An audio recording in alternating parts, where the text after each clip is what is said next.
Maana kuna dada anatoka chooni mbio, hata hajanawa mikono kaingia kuendelea kushika sijui matunda, kukata sijui nyanya, kufanyaje. Sasa hiyo ni uchafu wa level ya juu kabisa. Kuwa na makucha, sawa. Mimi level yangu saa hizi ni CEO, si ndio simeona hii. Hii ndio ramani ya maisha yangu mpaka nilipofika ni hii. Ninasema maendeleo ni mimi kutoka dada wa kazi mpaka CEO. Sasa saa hizi mimi ni CEO, ndio maana naweka kucha zangu hizi, sipiki. Si ndio kwa hiyo mimi naweza kuweka kucha ninazoweka, naweza kuishi maisha fulani. Lakini kwa wewe ambaye sasa hivi uko kwenye kazi za ndani, tunakukutaje umefuga kucha wakati unapikia watu? Huo ni uchafu. Sawa usije ukasema mbona Madam Joyce kaweka kucha. Mimi sasa hizi ni CEO, sio dada wa kazi. Na wewe kama unataka kuja kwenye uCEO, sikiliza mwongozo wangu. Sababu mimi ndio nimepita kwenye hizi kazi za ndani. Nitakusaidia, nitakushika mkono, utavuka. Lakini ukishikwa mkono na nani mfanyakazi wa ndani mwenzako, mmekutana Wadada Center, mtadondoshana kwenye shimo. Mtadumbukizana kwenye nini? Kwenye shimo. Wewe ukitaka mtu ambaye wa kukumenta, wa kukuongoza, hakikisha huyo mtu alishapita hatua ambayo unataka kwenda. Unaelewana? Kwa hiyo kwenye swala la usafi wa chakula ni muhimu sana, na lazima uwe na uwezo wa kupika vyakula mbalimbali. Kuna vyakula vya watoto, kuna vya watu wazima, kuna vyakula vya wagonjwa. Si mnajua siku hizi mambo ya sukari, pressure. Hiyo yote lazima uwe ni mtu ambaye unajua hivyo. Kama ni mtu wa mapishi, ni mdada huko kazini, unafanya kazi za nyumbani, hakuna shida ukajua mtu mwenye tatizo la sukari na pressure vyakula vyake huwa vinakuaje na kwa nini. Na ni kitu ambacho smartphone yako inaweza kukusaidia. Ila kwa sababu wengi si wavivu, mnataka hela za shortcut za bure. Hutaki kuzifanyia kazi. Tukija kwenye masuala ya usafi.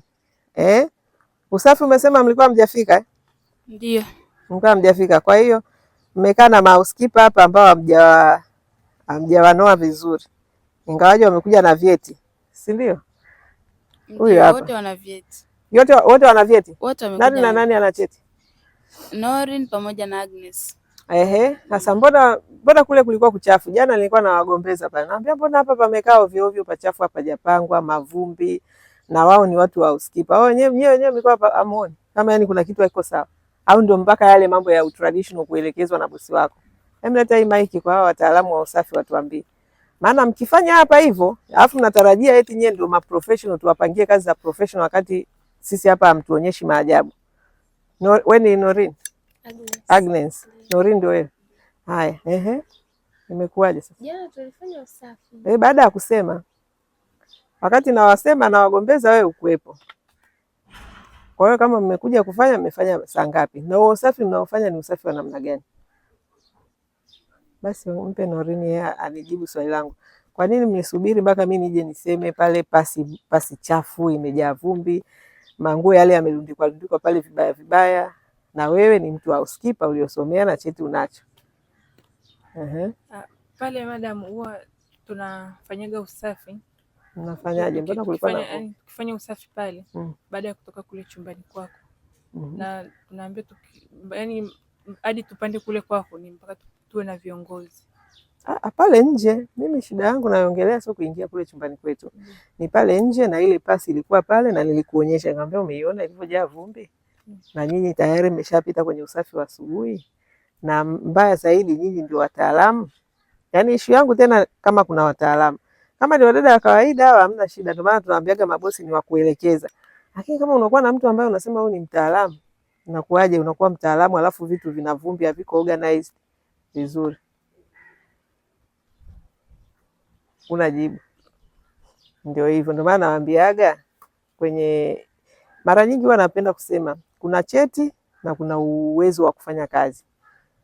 Lazima mtofautishe. Ukitaka kuwa bora na ukitaka kupata pesa, usiweke cheti mbele. Weka ujuzi mbele. Weka ujuzi mbele. Ukiweka ujuzi mbele, cheti chako kikafatia, utakuwa ni mtu ambaye hukamatiki. Watu watakuwa wanakulilia. Popote utakapokuwa utajenga CV nzuri, sifa nzuri. Lakini ukiwa unatembelea makaratasi, mimi nimesomea na cheti. Ndio hivyo utakaa mahali ambapo tunapataga comment ambazo huwa zinasikitisha kwa baadhi ya wataalamu. Watu ambao tunawapa hizi nafasi wanaenda kama wataalamu professional. bosi anakwambia ni afadhali hata dada wa 50,000 nilokuwa naye. Hicho kitu huwa kinaniuma sana, lakini huo ndio ukweli, kwa sababu watu wamefundishwa kutanguliza nini? Vyeti. Yeye anajua kwa sababu alishaenda chuo akapata cheti chake cha housekeeping, basi yeye anakaa tu pale afanye tu minimum. Unajua minimum ni nini? Yani ni ile tu pale usoni, bila kuangalia vitu vingine in details. Ukasema hey, pasi hapa nifute vumbi, kila kitu ikae sehemu yake. Hizi nguo zilizokaa hapa haziko sawa, nizikunje vizuri zikae sehemu yake. Yani kuko organized. Hiyo ni mara chache sana watu ambao wanaweza kufanya hivyo. Kwa sisi elimu zetu hizi tunaandaliwa kutanguliza vyeti mbele. Sisi hapa Wadada Center na mradi wetu, ndio maana tumewatengenezea huu mwongozo, na ndio maana mnauhitaji, kwa sababu ungekuwa umepitia huu mwongozo kile kitu cha jana kisingetokea. Yaani ungekuwa umepitia kwa hali ya kutaka kwamba nataka kufanya kazi kwa level ya hawa watu ambao wanatuelekeza, wala usingekuwa na hii, tusingefika hapa. Lakini kwa sababu bado ulikuwa hujapata hizi training zetu, huu mwongozo huna. Hata ukipata training haiwezi kukusaidia kama ukiwa na huu mwongozo. Kwa hiyo mtu ambaye anataka kujiboresha, hakuna njia nyingine zaidi ya kuongeza vitu vipya kichwani. Ukibaki na vile vile vya zamani, ndio hiyo utaendelea kubaki na cheti chako, mtu akiangalia anasema hamna kitu. Sisi uwezo wa kuwa train tunao, kwa sababu tumekaa kwenye hii sekta muda mrefu sana, na tunajua mabosi wanachokitaka, na ndivyo tulivyowawekea huko. Sawa eh? Kwa hiyo kwenye swala la usafi,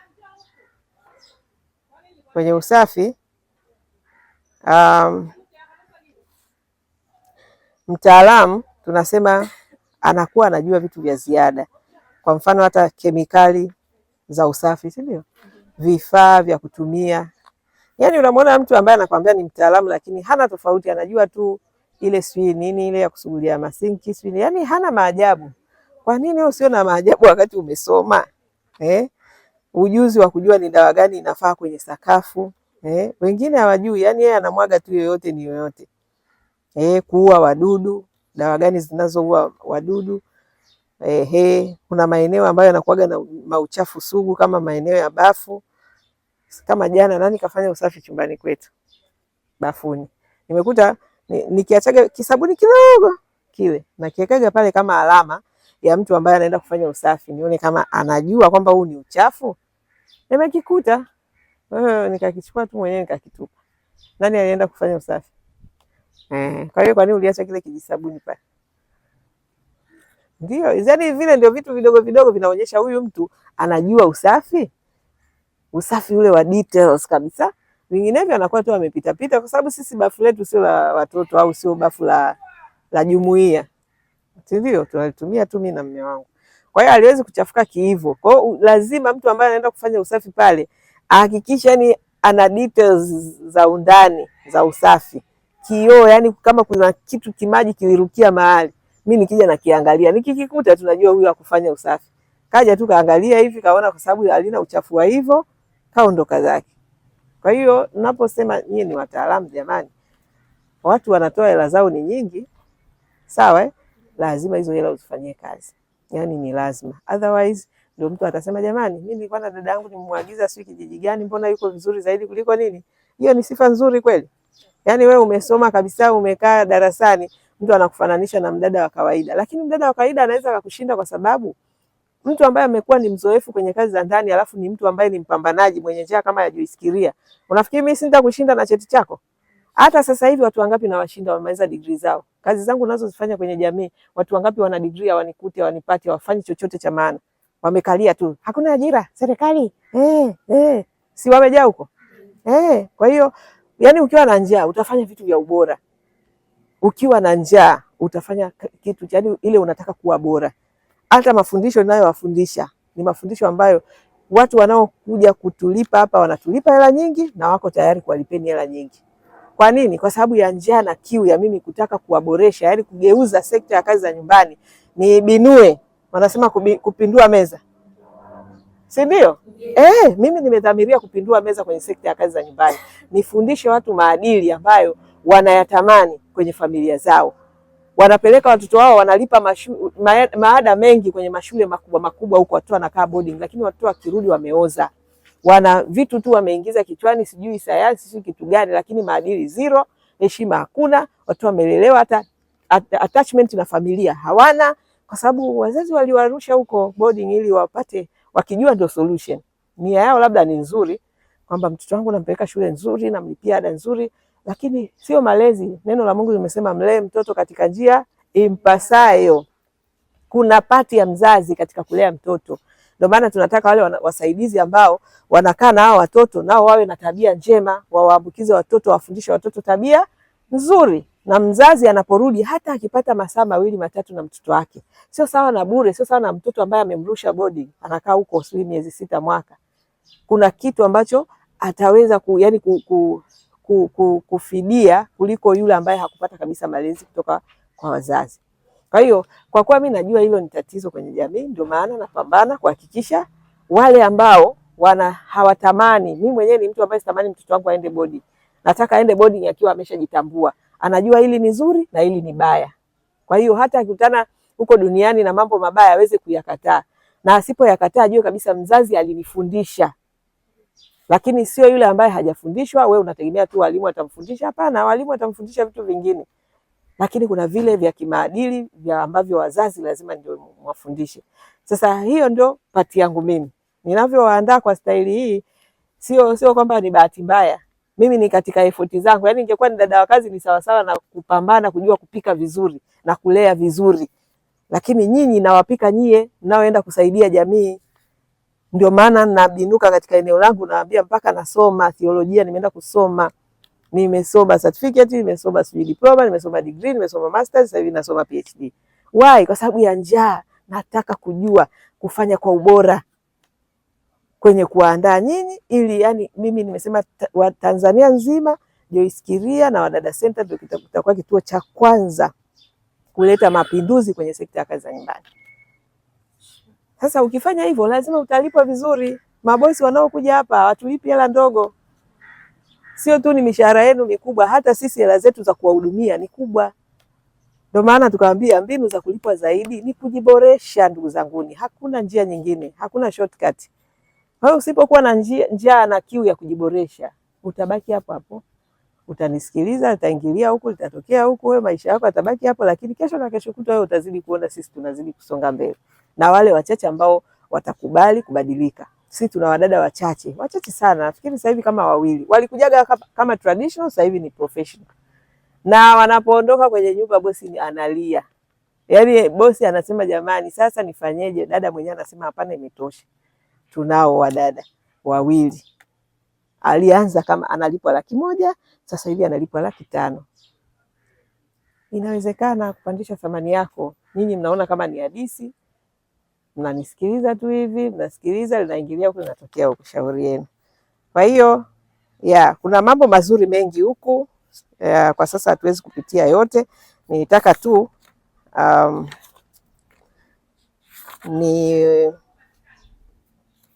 labda nimalizie na kitu kidogo hapa.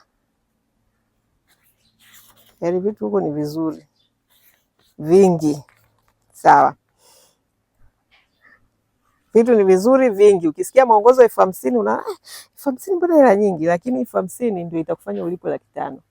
500,000 ni hela ndogo kwa mwezi. Kama umetoa hii 50,000 ukapata maarifa, ukaanza kuyafanyia mazoezi, ukaanza kulipwa 500,000. 500,000 na 50,000 ambayo na 50,000 uliotoa, nani anapata faida? Wewe? Ndio hivyo unatakiwa uangalie. Unaweza ukaiona ni hela nyingi sasa hivi, lakini ukiwaza ni investment, nawekeza. Na kwa sababu nina nia, na ukitoa hela utaenda kuifanyia kazi. Vitu vya bure mara nyingi huwa tunavichukulia poa. Lakini mwenyewe umejipinda, umetoa 50,000 yako, utaenda kuishi haya tunayokuelekeza. Na ukiaishi unahakisha narudisha hela yangu. Kwamba natoa 50,000 narudisha mara ngapi? Kwa sababu utaanza kulipwa vizuri. Ukiwa traditional dada umenunua hii 50,000 ukaifanyia kazi, ukirudi hapa wewe ni smart 300,000. Sasa 300,000 ni hela ndogo. Ukiendelea na huo utaratibu kwamba mimi sasa hivi nafanya kazi kitaalamu, ukimaliza mwaka kama smart unarudi hapa 500,000. Na nimwambia kuna wadada 2 ambao yani hao ni wadada ambao wamekuwa wananisikiliza kwa makini sana. Kila nikiwaambia fanya hivi wanafanyia kazi. Fanya hivi wanafanyia kazi. Sasa hivi ndio hao ma professional wanapokea hela nyingi kweli kweli. Kwa hiyo jamani, nataka kwa mimi niishie hapa, ila mwalimu mjitahidi kuwapitisha wapate hiyo awareness. Kama wataweka kwenye noti zao kama hizo sawa, lakini miongozo ipo. Wekeza kwenye akili yako kwanza, sawa? Wekeza kwenye akili yako. Ukiwekeza kwenye akili yako utaziona hela nyingi, yaani utapata hela bila stress. Utaishi katika maisha fulani ambayo ni comfortable na unapata hela zako nzuri na unaendesha maisha yako vizuri. Tuko pamoja? Kwa hiyo utaendelea jioni. Sawa. Basi, sawa. Karibuni kwa wale ambao mnataka miongozo. Haya, nishasema. Huu ni elfu50 kwa ofa ya kituo kwa sababu hivi sio vitabu. Yaani huu ni mtaala kabisa. Mtaala, tena mtaala wenye tija.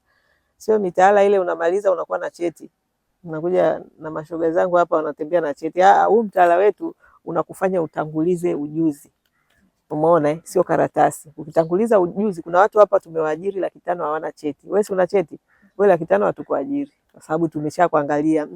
Wewe inabidi upate brush kwanza. Labda upate huu mwongozo uende nao mwaka mmoja, unaweza kwenda smart. Ukipiga mwaka mmoja una huu mwongozo, sasa ukirudi hapa kwetu sisi wewe tunakutambua kabisa kama super professional. Sawa? Lakini kuna watu ambao hawana vyeti lakini kupitia miongozo yetu na wakifanyia kazi haya tunayowapa au wanakuwa professional. Bila nini? Karatasi ya cheti, kwa sababu watu wanachokitaka sio cheti chako. Cheti ndio kinafanya usafi. Cheti ndio kinalea. Cheti ndio kinapika. Ujuzi ndio unafanya hivyo. Hakuna ubaya kuwa na cheti, lakini cheti kikuongezee thamani. Sawa? Lakini bado unaweza ukawa na ujuzi wa kitaalamu bila hata hicho cheti. Kwa dunia tulionayo sasa hivi. Kwani mimi nina cheti gani? Hata msishtuke, mimi haya mambo nimekuja kujiendeleza tu juzi hapa. Siku zote mimi elimu yangu ilikuwa darasa la 7, lakini vitu vingi ninavyojifunza sipati cheti.